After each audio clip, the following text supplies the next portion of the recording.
분석을 한번 들어가 보겠습니다. 괜찮아 보니까 딱 두 경기 있어. 나머지는 다 어려워. 첫 번째 이제 빌바오 대 마요르카로 먼저 가서, 자 일단 마요르카 지난 시즌 극적으로 잔류에 성공했었는데, 일단 팀 컬러 자체는 지난 시즌하고 어느 정도 비슷하게 가는 것 같아요. 일단 무리키를 완전 영입했어요. 이 뚝배기 원툴 라치오랑 사실 사리 감독 풋볼에 잘 안 맞다 보니까 마요르카가 데려와가지고 후반기에 얘 뚝배기로 어떻게 잔류했잖아요. 그래가지고 가는 것 같은데, 일단 솔직히 긍정적인 면들은 별로 없습니다. 왜냐면은 마요르카에 있는 선수랑 궁합이 잘 안 맞아요. 그러니까 약팀이다 보니까 어떻게 수비하고 우리가 뚝배기 하겠다 이건 알겠는데, 뭐 이강인이나 뭐 미드필더 좀 바바나 이런 애들은 사실 이강인도 그렇고 찔러주는 패스 유형이잖아요. 얘는 그런 거 못 받아요, 느려가지고. 그래가지고 측면 쪽에 이제 쿠버도 없어졌고, 올려야 되는데 측면 쪽에 멀쩡한 자원들도 사실 공격수 별로 없어요. 그래서 저는 마요르카 이번 시즌 어떻게 경기할지 참 궁금하고, 저는 되게 비관적으로 보는데, 일단 빌바오 같은 경우는 전력을 잘 유지하고 있어요. 거의 뭐 인앤아웃이 딱히 없고, 워낙 좀 바스크 애들만 쓰다 보니까, 바스크 맞나? 아무튼 그러다 보니까 이제 뭐 이적 시장이 활발하지 않고 지킬 애들 지키고 나간 애들도 거의 없고, 뭐 그런 상황에서 마요르카는 몇몇 자원들이 뭐 이동이 있었는데, 지난 시즌 뭐 주전 사이드백 레프트백 했던 올반이 나가고, 대신 이제 말라가에서 쿠프레가 임대 복귀를 해서 얘랑 뭐 누구랑 자우메 코스타 이렇게 경쟁을 할 것 같고, 마페오 완전이죠. 슈투트 라이트백인데 완전역했고, 뭐 무리키 들어왔고, 바타글리아 다시 왔고, 추가로 뭐 라고 주니오르나 움블러 같은 측면 쪽 공격 자원들이 지난 시즌엔 주전 경기 밀려서 임대 가거나 막 했는데 복귀를 했어요. 사실 별 기대감은 없다, 제가 생각하기에는.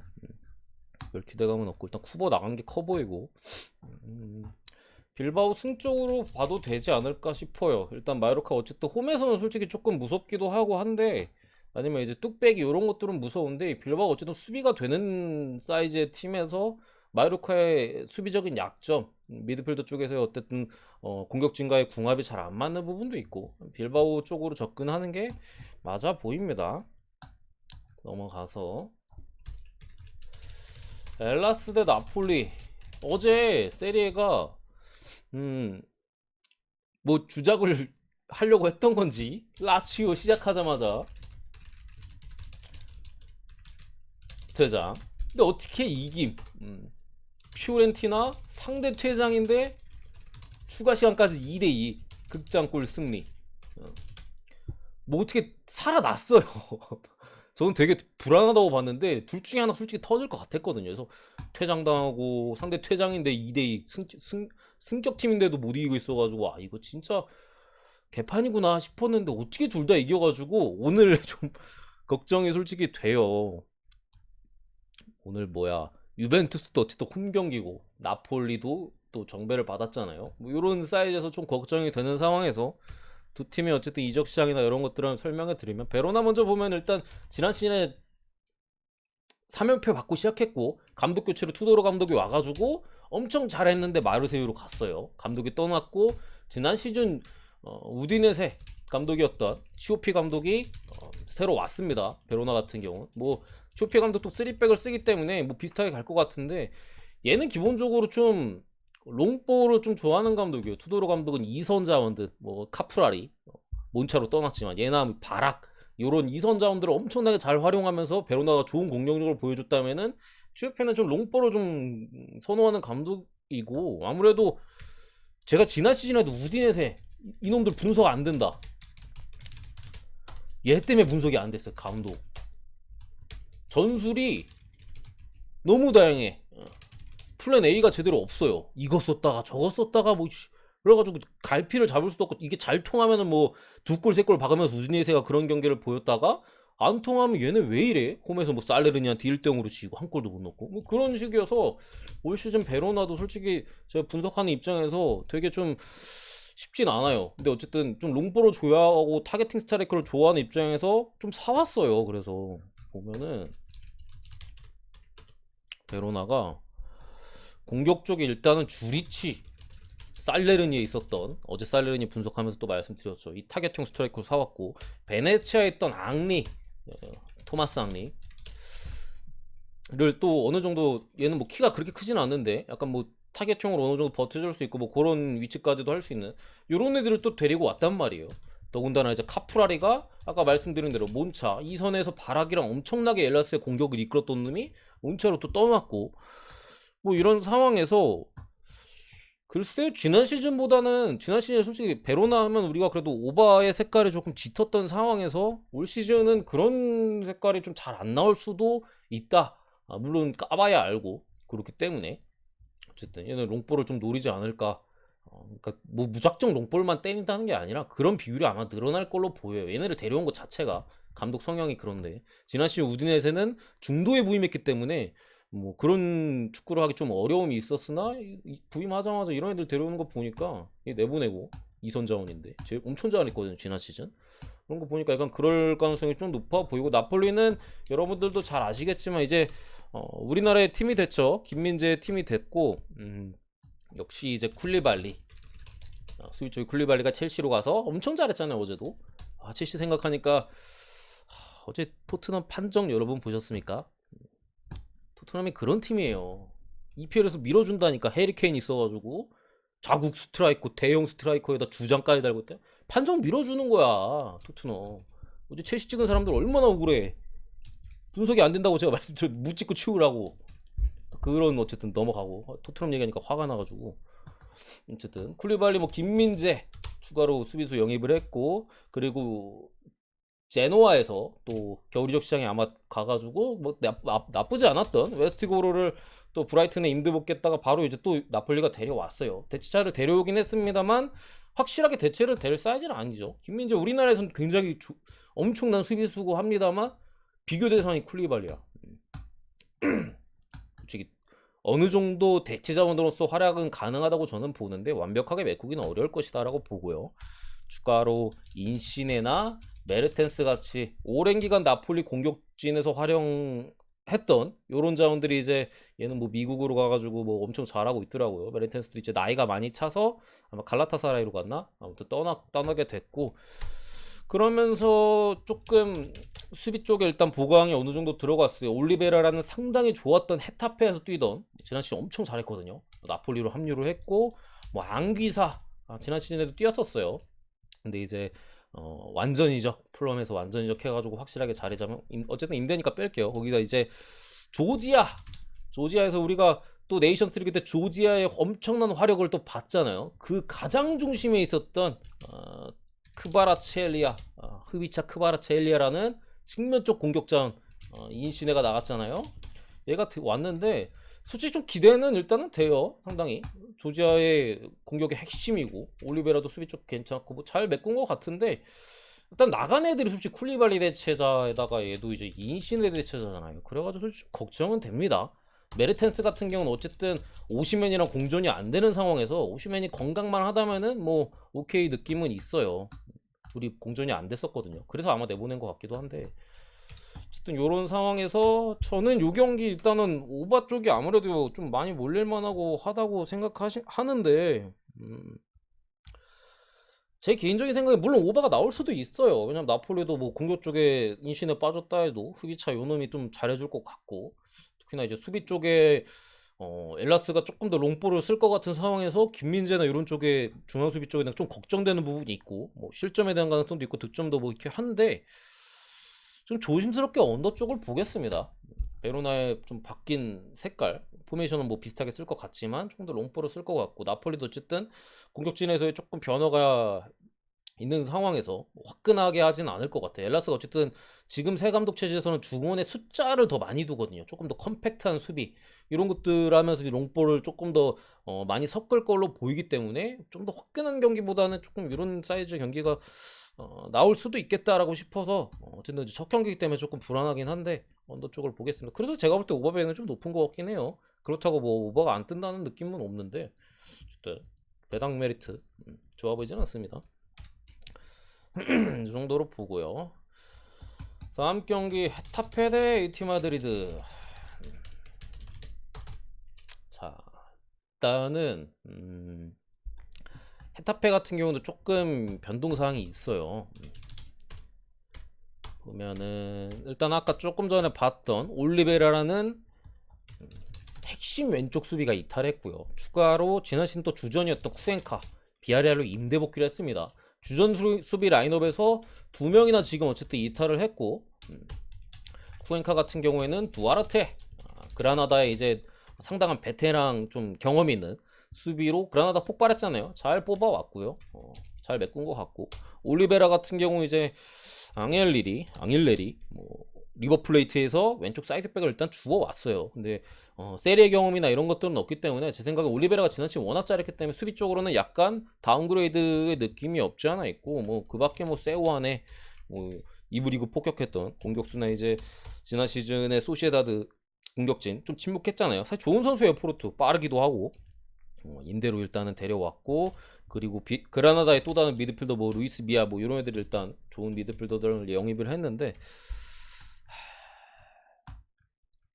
나간 선수들은 워낙 많은데 잘 안 쓰던 애들을 주로 내보냈어요. 그러니까 뭐 좀 중간에 어려움이 있었잖아요. 그래서 겨울이적 시장에 막 누구 임대 오고 했는데 잘 안 쓰던 애들 그냥 싹 다 쳐냈고 엄청 많이 나갔고, 뭐 마요랄 공격 쪽에 레알 마드리드였던 지난 시즌에 임대 왔다가 다시 로마로 임대 갔다가 복귀했다가 다시 에타페로 또 임대 왔어요.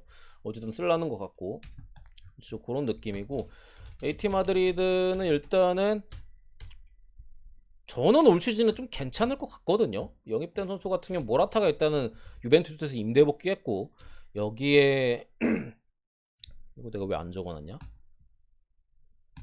잠시만요. 그 새끼 이름이 우디네세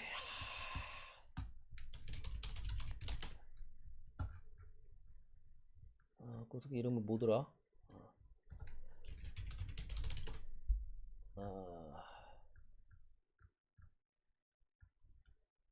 몰리나 기억이 났다. 몰리나.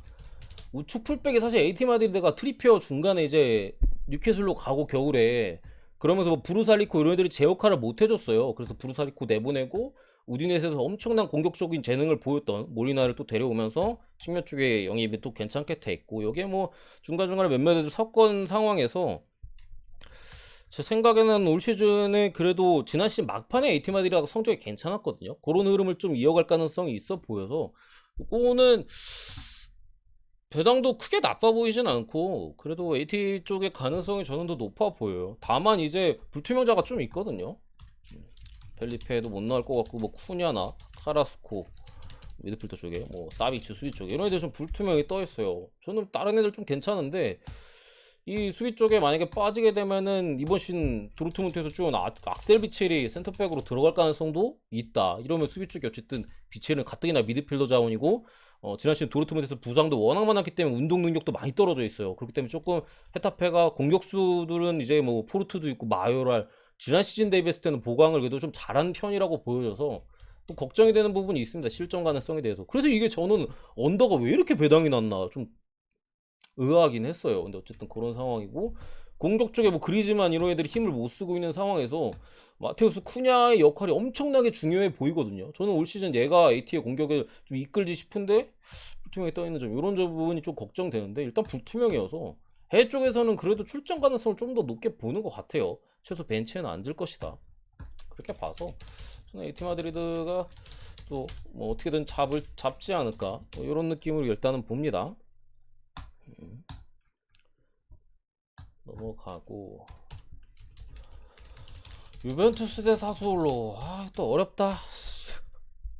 근데 유벤투스도 이적 시장에서 나름대로의 움직임을 가져갔어요. 일단은 여러 인앤 아웃이 있었죠. 수비 쪽에 이제 더리우트가 파리로 떠났고, 뭐 키엘린이 이제 나이가 많이 차서 미국으로 갔고, 디발라 FA로 나갔고, 모라타 좀 전에 봤던 AT로 임대 복귀했고, 공격 쪽에 베르나르데스키 미국으로 떠나서도 잘하고 있죠. 요즘 토론토가 세리에서 잘 주워가지고 토론토 오버가 개꿀입니다, 여러분들. MLS. 어쨌든 얘나 뭐 아론 램지 이런 애들은 좀 넘어갈게요. 어쨌든 요렇게 좀 나갔고, 영입된 선수로는 이제 브레메르 토리노의 핵심 수비수를 또 주워왔고, 코스티치 최근에 또 오피셜이 있었죠. 프랑크푸르트의 왼쪽 뭐 윙백도 소화 가능하고 측면 쪽에서 뭐 활발하게 움직여줄 수 있는 최근에 또 오피셜 떴고, 로벨라가 또 제노와에서 괜찮게 하고 미드필더 쪽에 임대 복귀했고, 포그바 뭐 피아카 토리노 공격수 뭐 디마리아 여러분 다 아시겠죠? 이런 애들이 또 들어왔어요. 뭐 포그바는 못 뛸 것 같고 로벨라도 좀 어차피 뭐 얘는 레귤러는 아니니까 뭐 이런 상황인데 이 경기는 너무 어려운데 제 생각에는. 사소올로 같은 경우는 일단은 스카마카가 웨스트햄으로 또 떠났고 지난 시즌 부상으로 씨름했던 주리치치가 또 나갔어요. 그리고 키리케슈 한때 사소올로의 돌풍을 일으켰던 애들은 다 나갔어. 수비 쪽 키리케슈나 주리치치 나이가 좀 차가지고 나갔고 추가로 스카마카의 대체자급으로 피나몬티 지난 시즌은 괜찮겠어요. 강등권 팀에서 얘를 이제 엠폴리였나? 엠폴리에서 잘했고 인터에서 이제 임대로 데려왔고요. 추가로 토르스트 베르라는 미드필더 노르웨이 국대 이제 뭐 외대고로 홀란드 그 다음 요놈이에요. 뭐 얘를 또 데리고 와서 잘 공격형 미드필더 주리치치의 대체자급으로 해서 잘 데려왔고 뭐 그밖에 완전 영입을 이제 뭐 헨리케나 헤로우이 같은 미드필더 자원에서 했고 엘리치 또 이제 스페치아로부터 나갔잖아요. 한 명 또 주워왔고 해서 어느 정도 보강은 됐어요. 나간 선수에 대한 보강은 착실하게 된 사소올로여서 이 경기 솔직히 잘 모르겠어요 저는. 여러분들 어떻게 보실지 모르겠는데 그냥 까봐야 알 것 같아요. 근데 일단은 3.5 기준을 줬는데 뭐 플라이 스타일이나 이런 거 감안하면 사솔로 워낙 공격적인 팀이고 뭐 그래가지고 3.5를 준 것 같은데 글쎄요. 뭐 포그바도 일단은 못 나오는 것 같고 라비오 뭐 모이스킨 뭐 키퍼 쪽에 스체스니 사솔로 같은 경우는 활동량이 좀 막심 우페지 미드필더가 출전 저지로 못 뛰는 것 같고 트라우레 공격형 미드필더 쪽에 해가지고 제 생각 이거 3.5 기준을 줬는데 제 생각 한 3골은 나올 것 같거든요. 3골? 3골까지는 기대해 볼 수 있을 것 같은데 참 그 기준점 안에서 놀 것 같아. 그래가지고 확실하게 뭐 이거를 엄청 좋아 보이지는 않는데 저는 일단 3.5 언더가 보이고요. 그래도 찍는다면 언더를 찍을 것 같고 승패 같은 경우에는 유벤승, 햄무 뭐 혹은 무승부 햄무 쪽으로 접근해봐도 괜찮을 것 같지 않나. 유벤투스가 뭐 시원하게 이기는 그림은 아직까지 뭐 부상 복귀가 더딘 자원들이 있어요. 키에사나 이런 애들 아직 못 나오는 걸로 보여서 좀 간신히 이기지 않을까. 2대1 뭐 이 정도 스코어가 좀 보이는 경기입니다. 근데 좀 어렵다. 진짜 한 끗 차이로 뭐 승리든 뭐 무승부든 어느 후보든 갈릴 만한 경기라고 보여요. 운빨 싸움 같아요. 제가 볼 때 뭘 찍던 간에. 제 생각에는 이런 쪽이 조금 더 접근하기 편하지 않을까 싶고요. 잘 찍기 싸움 같아. 저 진짜 유벤투스 사소로는 저는 뭐 승 언더를 봤는데 뭐 솔직히 뭐 무승부나 뭐 혹시나 오버를 봐도 솔직히 크게 이상하지 않습니다. 진짜 한 끗 차이에요, 여러분들. 그리고 뭐 리버풀 대 크리스탈 팰리스로 들어가서 일단 리버풀이 첫 경기 풀럼과의 경기에서 상당한 풀럼의 압박에 고전을 했고 여러 가지 부상자들 또한 나왔어요. 뭐 티아고 알칸타라도 못 뛰고 뭐 조타나 뭐 이런 애들도 몸 상태가 안 좋습니다. 그 밖에 뭐 커티스 존스, 체인벌린, 뭐 코나테 이런 애들도 좀 어려울 걸로 보이고 이렇게 목이 안 좋냐. 그 밖에 크펠 같은 거 이제 메가더나 뭐 톰킨스인데 사실 뭐 일단은 메가더는 지난 시즌 좀 주전이었으나 이번 시즌 좀 밀린 느낌이어서 둘 다 이제 백업 자원들이 좀 빠져 있는데 요거는 리버풀이 지금 분위기에서 2.5를 줬어요. 밴디를. 아니 1랜디까지는 알고 오케이인데 이거 2.5를 줬네. 제 생각 리버풀이 3골차 승리는 저는 잘 안 보이거든요. 크리스탈 팰리스가 만만한 팀도 아니고 어쨌든 첫 경기 아스날한테 홈에서 상당히 잘했지만 졌어요. 물을 캘 만한 어쨌든 경기 내용적인 부분이나 이런 걸 보여줬는데 결과가 따라오지 않았고 공격수들이 조금 쉬운 찬스들을 날리면서 아쉬운 경기를 했고 경기력적으로 봤을 때 리버풀이 지난 경기 어려움이 있었고 또 티아고도 빠지고 여러 부상자들이나 이런 것들이 있는 상황에서 2.5 핸디 저는 이거는 크리스탈 팰리스가 충분히 2.5 핸디 내에서는 승리를 가져갈 가능성이 좀 상당히 좀 높아 보이는 경기가 아닌가 싶어요. 일단은 제가 볼 때는 뭐 리버풀이 미드필더 쪽에서 애초에 크게 주도권을 잡을 확률도 많이 높아 보이진 않아요. 부상자들도 있고 몸 상태도 안 좋고 제가 프리뷰 때도 리버풀의 미드필더진이 부상 내지 여러 가지로 좀 불안해 보인다라고 말씀드렸던 것도 있잖아요. 여기에서 그런 부분에서도 있을 수 있겠고 만약에 주도권을 잡는다 하더라도 애초에 크리스탈 팰리스가 강한 점은 빌드업도 되고요. 기본 우리가 빌드업을 할 수 있는 상황에서 빌드업도 되고 그게 좀 힘든 상황에서 그냥 뒤쪽에서 요아킴 안드레센 해가지고 왼발로 뻥뻥 때리면 돼요. 그걸로 이제 또 지난 경기 아스날을 상대로 상당히 위협적인 공격을 가져갔었고 또 리버풀이 측면 수비가 아무래도 공격 가담이 많은 상황에서 그런 것들을 좀 억제함과 동시에 혹은 올라왔을 때 그 뒤를 칠 수 있는 뭐 윌프레드 자하나 측면 쪽에 뭐 에두아르나 또 중앙 쪽에 뭐 마테타 같은 힘 좋은 공격수들 이런 것들이 있기 때문에 충분히 득점에 대한 가능성도 있어 보인다. 그래서 일단 2.5 프렌이나 어노마 같은 경우 그래도 오버의 가능성이 조금 더 높아 보입니다. 높아 보여요. 이 정도로 보고요. 베티스 엘체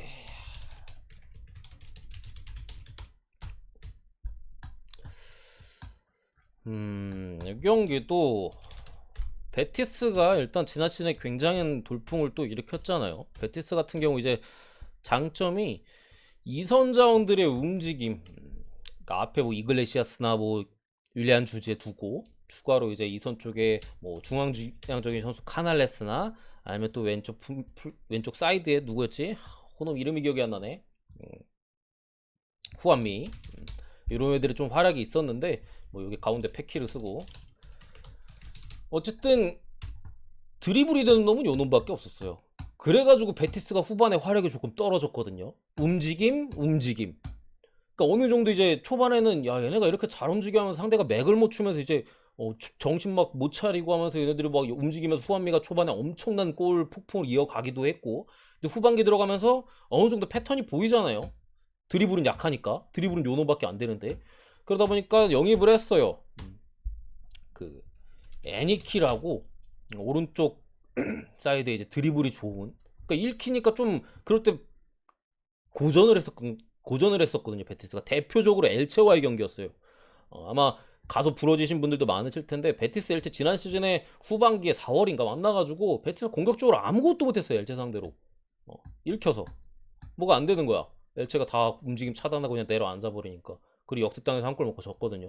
그런 부분에서 베티스가 이제 공격적으로 드리블이 되는 자원을 이제 보강을 했는데 상대가 잠갔을 때 해키리랑 뭐 애니키로 드리블을 풀어갈 수 있는 이런 쪽의 보강은 제가 볼 때는 긍정적으로 잘 된 것 같아요. 여기에 뭐 루이스 펠리페 같은 지나친 라치오 센터백 더럽게 못해가지고 베티스가 한번 주워왔어요. 우리가 한번 써볼게. 이름은 있는 놈이니까 이건 이렇게 데려왔는데 잘할지는 모르겠고 뭐 윌리안 주제 같은 공격 자원 완전 계약으로 묶어뒀고요. 근데 어쨌든 엘체가 한번 잘 막았었기 때문에 그거를 파해를 할 자원이 얘 정도 들어오는 상황에서 배당이 너무 낮아 이것도. 배당이 이게 1.34나 준다고? 3, 4 밖에 안 된다고 싶은 배당이 뭐 저도 승패로 솔직히 확률적으로 접근을 하면은 베티스를 당연히 손을 들어주고 싶은데 어제도 제가 피오렌티나 경기 분석하면서 1.3대는 확신을 갖고 가거든요. 웬만하면 저는 홈 쪽에. 근데 솔직히 이거 뭐 무가 떠도 저는 이상해 보이지는 않아요. 지난 시즌에도 어쨌든 엘체가 그런 부분에서 수비적으로 파이법을 가지고 왔었고 그래서 언더 쪽을 봅니다. 언더. 일단 오버가 그냥 완전 좀 정배를 받긴 했는데 이것도 제 생각 오버가 왜 정배인지 솔직히 잘 모르겠어요. 물론 베티스가 다시금 이제 선수들의 체력이 빵빵한 상황에서 화력을 보여줄 수도 있는데 진짜 어렵습니다. 제 생각에는 편하게 찍으면 베티스 승 오버인데 어쨌든 개막전이고 여러 가지 감안했을 때 엘체의 또 공격적인 움직임이나 이런 것들이 좀 떨어진 걸로 보여요. 1대0, 2대0, 1대1 그 정도 느낌이 좀 보이는 것 같아서 일단은 뭐 언더 쪽으로 받고 솔직히 승 쪽을 찍어도 무방하긴 합니다. 굳이 따지면 승 무패 뭐가 제일 가능성이 있냐? 당연히 베티스 승이에요. 근데 배당이 솔직히 마음에 안 들어. 1.4대는 줬어야 됐는데 너무 후려친 느낌이 좀 없지 않아 있어가지고 저는 일단 빼버렸어요. 언더 쪽만 보고 이렇게 마무리를 하도록 하겠습니다.